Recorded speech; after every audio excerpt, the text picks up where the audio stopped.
For the entirety of human history, the crowd was dependent on proximity.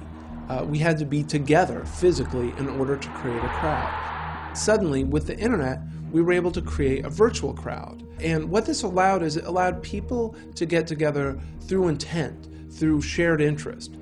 This is new. This is a fundamentally new development in the course of human history, that communities are able to form simply out of shared interest, shared passion for a hobby, a craft, an art. So crowdsourcing is when a company takes a job that was once performed by employees and outsources it in the form of an open call to a large, undefined group of people, generally using the internet. There's a couple crucial terms in there. One is open call and the other is undefined, and they both get the same idea, that the person who you think would be best qualified to perform a job isn't always the best person to do it. And the cocktail party version is very simple. It's crowdsourcing is Wikipedia with everything.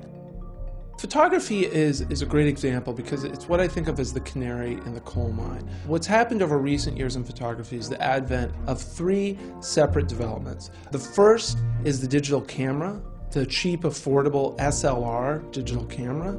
The second is photo editing software, which has become easier and easier to use. And the third, of course, is the internet.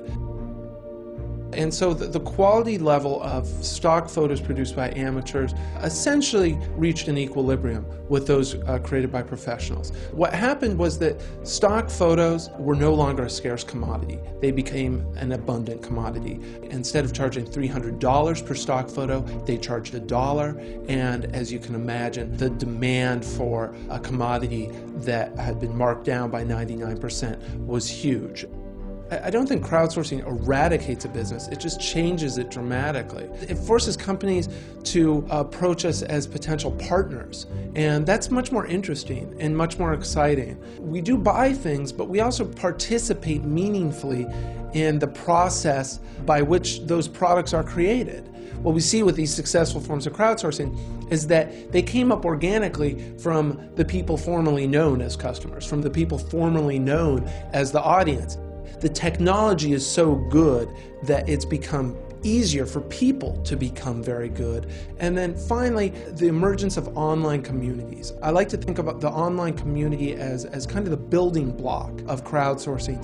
It's what the corporation is to the industrial era. It showed that people could come together and self-organize into productive units. What once took managers in a corporate hierarchy can now be done in the context of the community.